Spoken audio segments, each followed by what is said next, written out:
Hello, I'm Regina McCann-Hess, President of Forge Wealth Management, and welcome to our Women in Wealth series. Today, we have a new guest. And can you tell us who you are, what you do, and what you love about what you do? Thanks for having me, Regina. I'm Laura Garfield. I'm co-founder of a company called Idea Decanter. We create videos remotely, mainly for financial advisors, also in the healthcare and technology spaces. And I am specifically in my role in charge of business development and marketing for the company. Though I can tell you when we started, it was just me and my business partner. And so I have worn pretty much every hat there is. And what I truly love is the power of video. And I believe in visual storytelling. I came from a previous career in broadcast journalism. And so I have my whole life really embraced the ability to connect with an audience through story. And I just love being able to help other people with that. That is so fun. I love your background. I love the depth of experience that you have. I mean, not everybody you run into has that kind of experience. So it's really, really neat for me to meet someone like you. So I'm excited. Well, thanks. I'm excited to be here. And what's funny is, I'm an entrepreneur and I started a business, but I didn't ever plan to do this. I never had the intention of, I really want to be a business owner and I want to be running a company. I actually got here because I didn't have a job. I fell into it. We made a move across the country from Atlanta to Portland, Oregon. And I got there and there was just no equivalent in the career that I had built my reputation in. And so my co-founder Sharon and I started the company. And I think as women, sometimes out of desperation, that's what we're forced to do. And I don't know if forced is the right word. We had the opportunity. Luckily, we had husbands who had careers and we were able to do that early floundering that can be expensive in business. And many people don't have the opportunity to do that. But that was our story. Yeah, that's fantastic. And you know what? Sometimes things are meant to happen that way. We don't like going through the crazy hard times, but sometimes things happen for a reason. And it led you down the path that you never thought you would go down. And it was the right path. It certainly was, but I firmly believe that there are not enough on-ramps out there for women.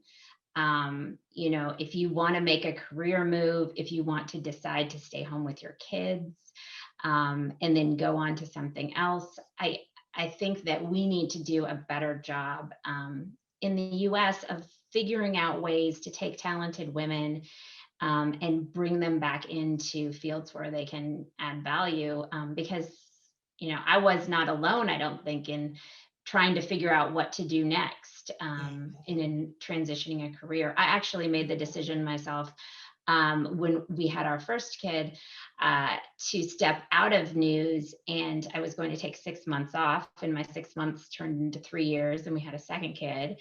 And luckily I was able to transition back into news, but definitely there was no on-ramp for me after that.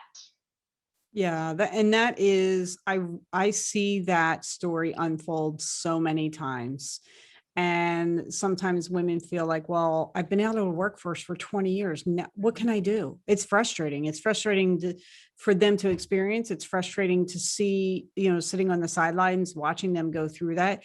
And it's really disappointing to see companies not finding ways to bring these bright, talented women back into the workforce. Like, they have a lot to offer. They're going to add value. They're raring to go. They just need the opportunity to do it. I agree with you. I think that big corporations need to do more. And there is probably also a skill set that we as women need to be equipped with when we're facing it ourselves. I think, most people get jobs because they know somebody.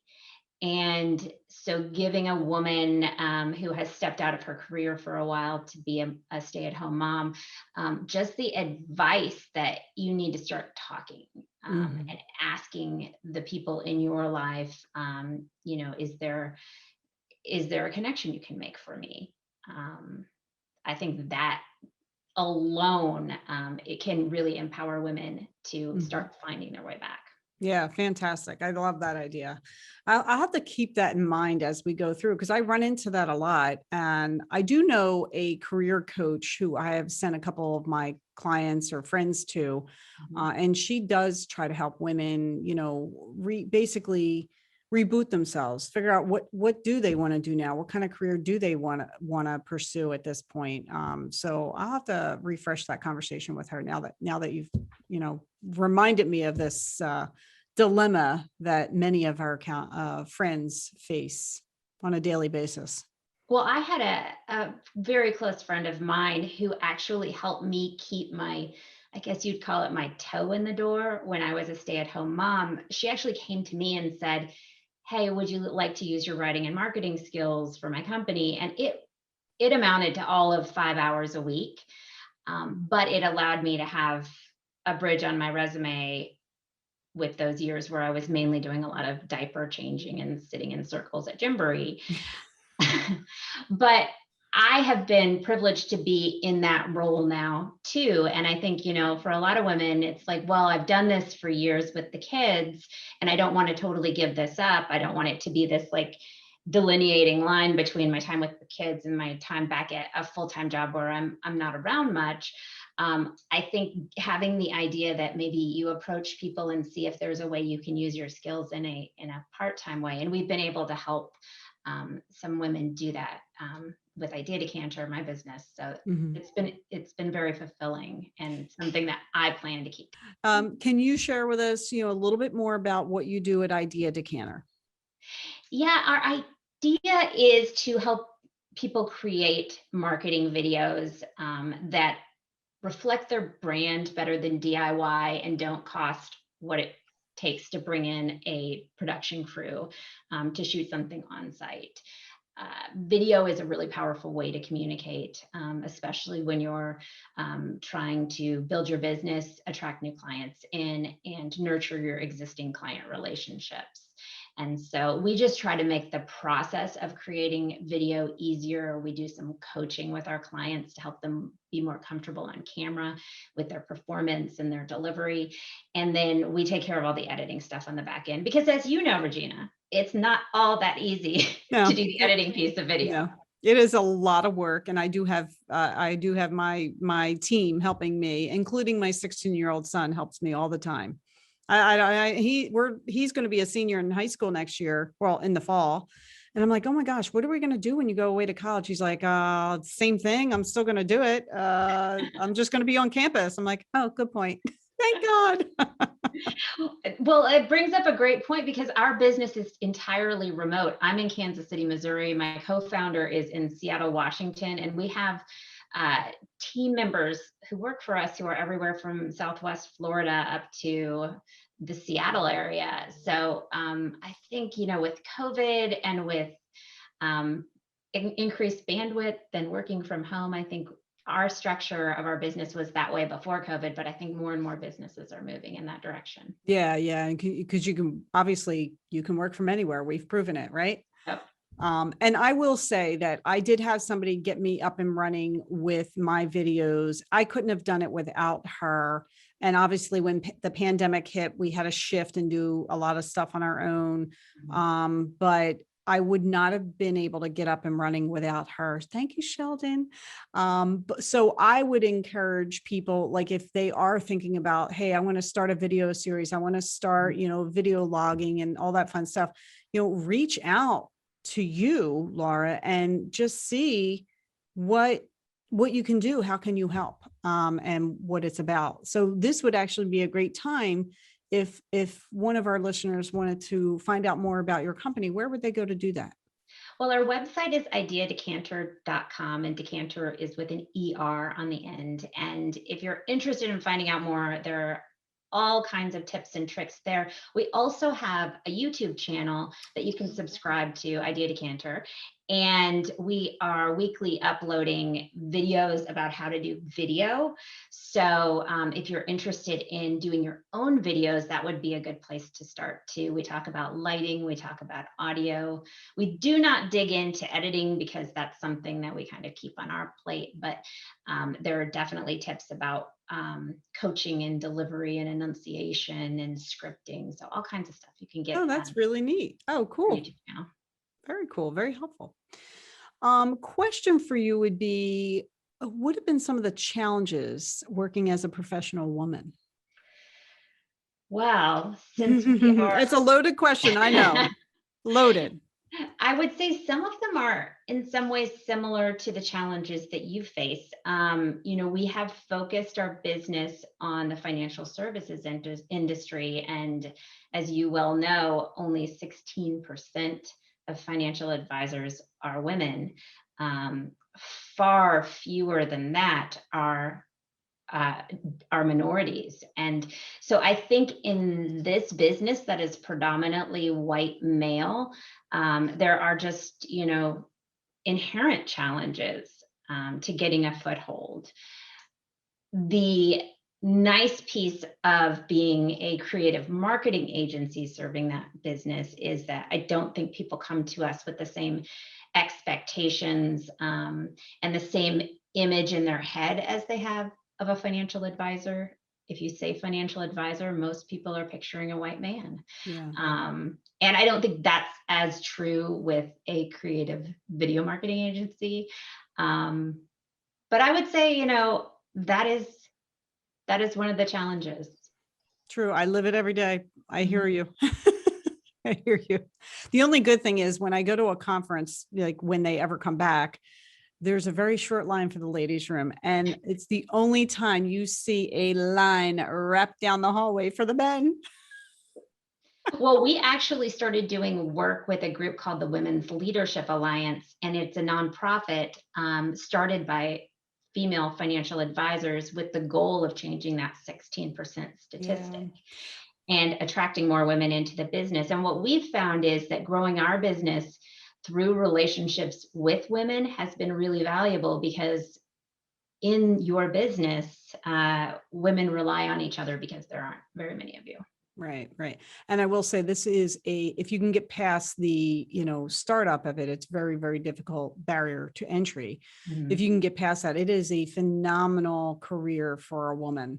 I schedule my clients and if I know I have one of my events for my kids, I schedule around it so that I can attend, not everything, but as much as I can attend, I do. So it's kind of cool. And what I don't think I realized until we started working with so many advisors like you is what a relationship business it is. It is And, I completely. mean, not to generalize on men and women, but women are typically better in that department, better at relating, better at listening. And those are skills that many women have and make them a good fit. But I just don't think, coming out of college or even making your job selection in college, that many women have financial advisor on their No, radar. no, not at all. Not, it's rare. It's rare. Yeah.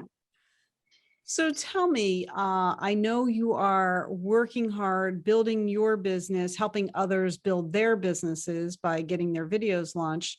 But what would your vision of retirement look like? I love that question. And I am one of those people who has a hard time seeing that far down the road. I'm in my mid 40s and it feels like still a lifetime away, but I know it's really important. We talk our video clients about this all the time. If you don't know where you're trying to go, how do you know when you get there? Which is the same with a vision for retirement. And my husband and I have been talking a lot about it for probably 5 years. And I think through those conversations, it's beginning to take shape. I have this dream of being able to see more of the world and do more traveling. And now that Verbo and Airbnb and all of those short-term rentals are such a thing, I think my ideal retirement would be 2 months out of the year, we are picking two different places in the world and renting, a little flat somewhere. So we could be in, Barcelona or somewhere in Asia a couple times a year. So that would be that my goal. I think my husband's probably more like, well, let's just kick up our heels at the lake. So somewhere in between. So you can do a little bit of both though, right? Yeah. And when it's nice and warm here, you kick back by the lake and then, you pick your months to go travel. That sounds fun. That sounds very cool. Getting to see different cultures and things like that. Very, very cool. What about you? I definitely want to be somewhere warm. I have already threatened my husband that, when our kids are done college, that we are going to downsize our house. And in the winter months, we're going to live somewhere south. Mhm. And in the summer months, we'll live back here. So I've already put that out on the table. That sounds like a good plan, a Oh yeah. snowbird. Yeah, I can't deal with the cold weather already. I've been saying it since the first time I said it to him. He turned to me and he's just like, you realize, our youngest is Bridget. He's like, you realize Bridget's only in kindergarten, right? And I'm like, I am just telling you what the plan is. It might be long term, but that's the plan. He's just like, okay. But now fast forward, Bridget's going into high school next year. So, right? It's going to happen at some point. So we just, I have that vision. It I'm is, doing it. and it's a great vision. And I think, too often, I've seen this personally in my family with parents who have had health issues, and you can't wait forever and Right. put it all off. So I do think some of that needs to be lived while you still know you can, because tomorrow isn't promised. Right. Um, And that because you can enjoy it. yes, Yeah. yeah, Yeah. Because if you're way too long, it's not going to be as enjoyable. yes, Yeah. for sure. Yeah. Well, thank you so much for joining me. This was great. I appreciate your time and sharing your story. And I wish you so much success with your business. Well, thank you for having me. It was fun. Yeah, cool. And I want to thank everyone else for joining us today. Again, I'm Regina McCann Hess, president of Forge Wealth Management. Our website is forgewealth.com, and you can follow us on the social media platforms, Facebook, Twitter, and YouTube at Forge Wealth, and on LinkedIn at Regina McCann Hess. Thanks and have a great day.